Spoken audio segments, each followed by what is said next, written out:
Hello and welcome back to Autobits. Today I'll be sharing with you 3 major mistakes that you should not do in your energy monitoring projects. So we've seen that a lot of people are getting into energy monitoring solutions, but I've seen that a lot of people are making these 3 common mistakes. And they are, one is you are opting for a solution which has got slow data acquisition. So what happens when your data acquisition is very slow? In that case, you're not able to monitor your sags, your dips, your spikes, and that ultimately defeats the whole purpose of doing energy monitoring.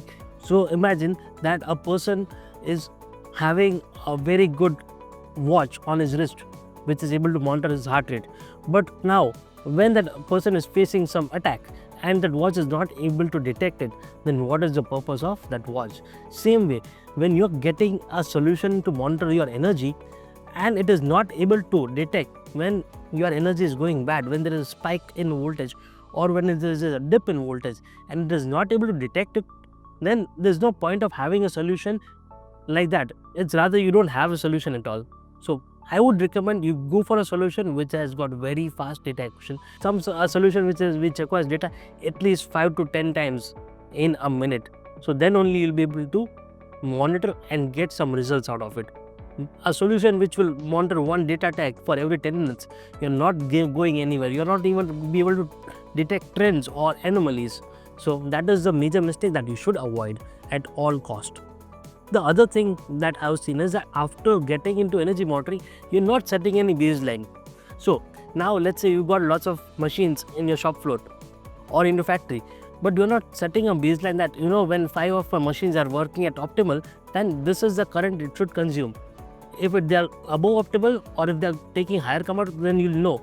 If they are taking below the current or maybe something is failing, you'll know.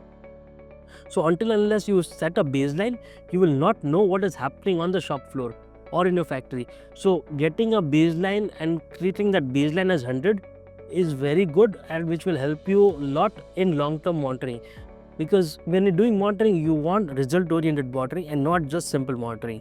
So I would request all of you is to get a monitoring solution in to have something which is baseline. Without baseline, you won't be able to succeed or get good outcomes from your monitoring solution. So setting a realistic baseline over the past few months is very good.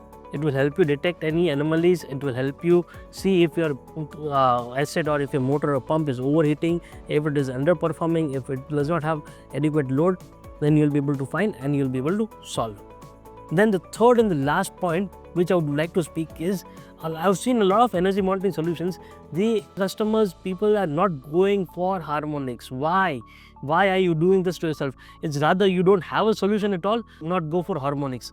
Because harmonics are the single biggest culprit in energy. So they are the ones who cause lots and lots of problems. And with the solution, you got a chance to make amends. If you're not going for monitoring of harmonics, then what's the point of the whole solution? So what do harmonics do?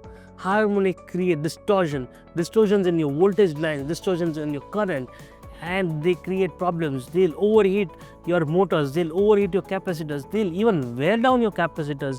They create lots of issues with capacitors. They really don't like capacitors. They'll overheat your cables. So these are the viruses in your factory that are running freely. And if you're not monitoring the viruses, then God help you.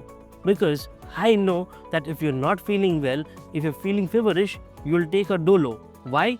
Because you know that is something you need to do. But what about the viruses that are going in your energy? First, you're not even monitoring them. Now you just want to avoid them. But why? If you are able to save money by monitoring harmonics, then why not? Do you face problems of your electrical equipments breaking down at certain time? If yes, then harmonics can be the culprit. Do you see your cables heating up and your motors not performing well? Then it might be harmonics a problem. Now you may ask me that why do you think harmonics are there in my factory? The single biggest reason is harmonics are there when there are VFD motors or where there are servos or where there's a lot of electrical equipment.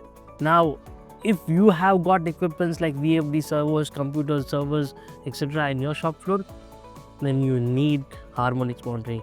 And once you know that there are harmonics, then you can go for different solutions that are related to